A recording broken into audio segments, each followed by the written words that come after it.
Hello everyone, this is Riku Keyblade Master, and today I've got a short but really funny news article for you. And this article is titled, well, actually, let me tell you the whole story before I tell you the title, okay? That would make more sense. So this lady, who was an author and a reporter, okay, she lives somewhere in New York, and she's out on a trip to the store a few months back, about a month ago actually. This happened to her about a month ago. So she goes to the drugstore to get a couple things, and she sees this building that has a for rent sign, but it looks like, you know, boarded up like it was going to be condemned.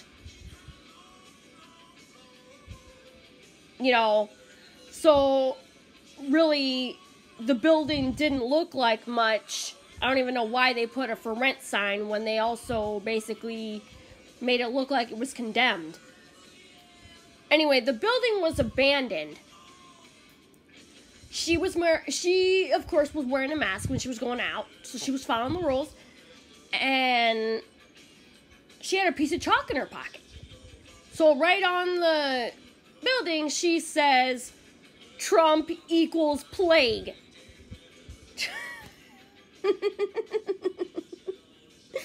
Oh my God. I literally laughed like crazy, I wasn't busting up laughing like I was splitting a side, you know, but it was just funny. It didn't make me laugh that hard, but it just made me go like a little chuckle, and I was like, oh my God, ooh, Trump got roasted, you know, because, I mean,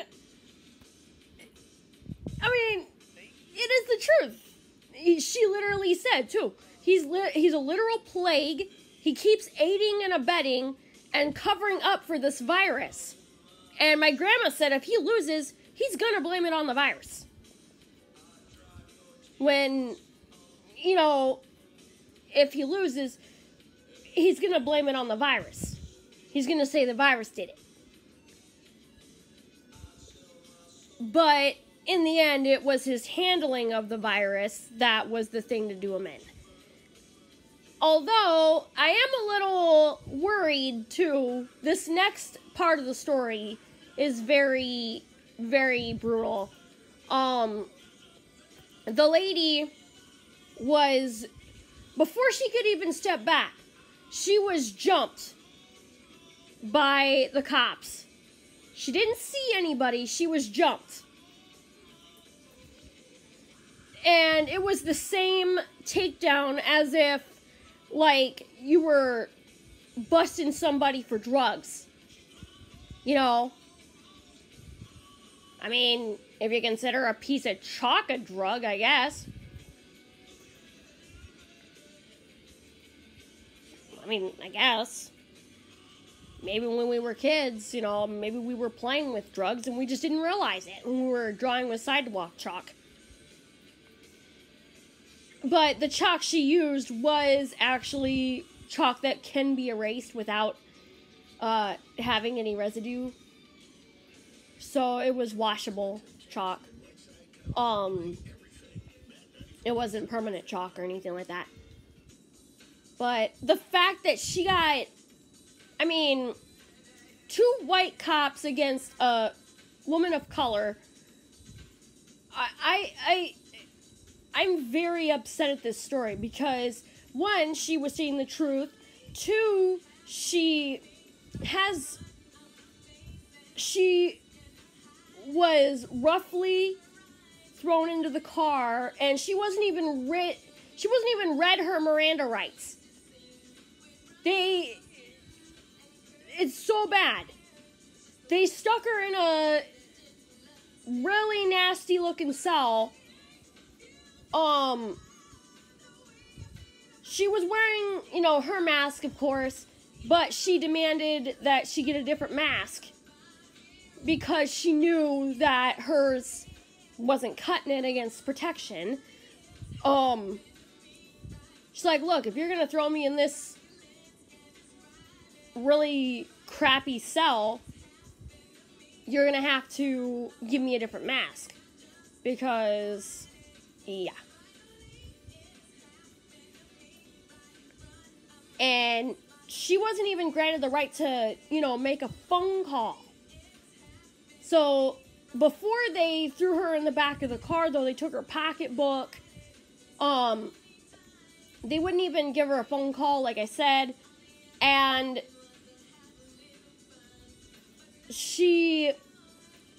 the cop called her husband, and she even offered to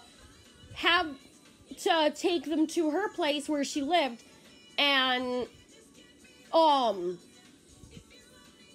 get her ID. She even offered to help them with that. She was nice enough to offer. That right there was, and the cop literally was just, she was stuck there for 5.5 hours, and then when they finally released her, when her husband finally figured out where she was at after waiting with an envelope with her ID in it, and the cops didn't show up to come and get it, when he went back upstairs, he figured it out when she was going back upstairs, or when he was going back upstairs.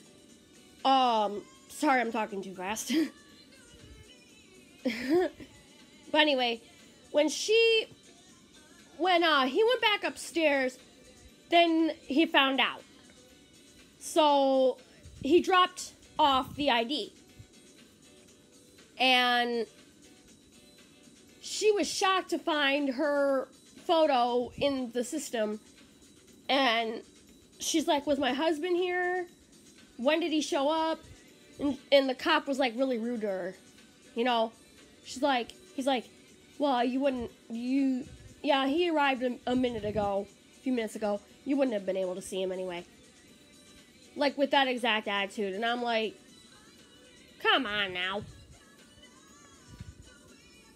And, like, damn. But if anything, I would say that was a total waste of time.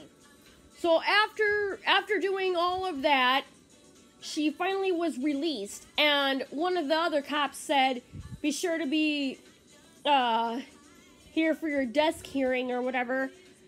And it's just like, why would she need a desk hearing? That's pathetic. She couldn't even have, she wasn't really even doing anything wrong. I mean, I get that you're not supposed to do graffiti. I get it. But at the same time, it's like the insanity of, being basically imprisoned in your houses gets to you. And sometimes you end up doing something that, like, you don't even realize you did it sometimes. Or, you were just like a little joke to make people laugh, And think about it. This is being heavily racialized. And I do not appreciate it. Now, I don't think that, because I have a pair of little cousins. Well, they're not little anymore. But when they were little, we had this little viaduct in South Clinton where we used to live when I was about 7, 8 years old. Anyway, so the point is, basically, a lot of people got to draw in that viaduct, and they never really got penalized for it. If anything, it was a really cool way to, you know, bring the Viaduct some life. There was a train track on top of the Viaduct. And it was just really cool to walk under the Viaduct and see the different drawings and just listen to the train. Sometimes I would just, you know, stand there on the sidewalk and just listen to the train go by, because I thought it was cool that there was a train track on top of the Viaduct. My brothers and I, we used to hang out there, and we used to took my little cousins Andrea and Alicia there. They drew on it too, and it was really, really cool. It was just a unique little place where people can, you know, and nobody got in trouble for it. Nobody got in trouble for it because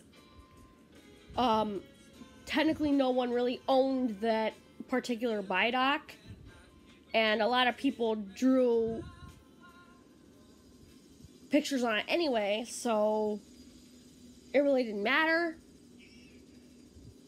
But yeah, it was just really cool. But I mean, arresting two white cops arresting a woman of color, this is dumb. This is so dumb. This is like, it's been racialized. I'm not gonna lie, because some cops would be handing out masks to people who were white, but harshly arresting people who were black for violating social distancing orders. And it's like, what the fudge? I mean, really? It's not cool. I won't stand for it. And neither should any of you. Hell, I know most of you really don't stand for it, period. And I don't blame you. I refuse to stand for it. I do. But it was all resolved. She did get released. But she got the name Graffiti Grandma for it. That's the ending of the story. She got called the Graffiti Grandma. She was 67 years old, mind you, like I said in the beginning. Like I said at the top. She was 67 years of age, and she... Oh my god. For people that are like... I'm not gonna lie, there are some old people that are actually fun. Like my grandma, for instance. She's really cool. Well, two of my grandmas. My grandma who lives here and my grandma who lives in San Diego, California. She's really cool. She used to take care of this one lady in her 90s who I got to meet, and she was actually really, really cool too. She was a real sweetheart. Unfortunately, after I left San Diego in 2013 to go pick up my brother from his academy graduation from the Marines, she passed away shortly after, and yeah, that really sucks. But yeah, I mean, some old people are actually really fun. Not all people are naggy. Not all of them. But in any case, guys, this has been Riku Keyblade Master. Comment, rate, subscribe, stay awesome as usual. I love you guys. Thank you so much for staying safe. I really appreciate it. As I said, it would break my heart to hear something happen to any one of you. But if something is happening, do not hesitate to tell me.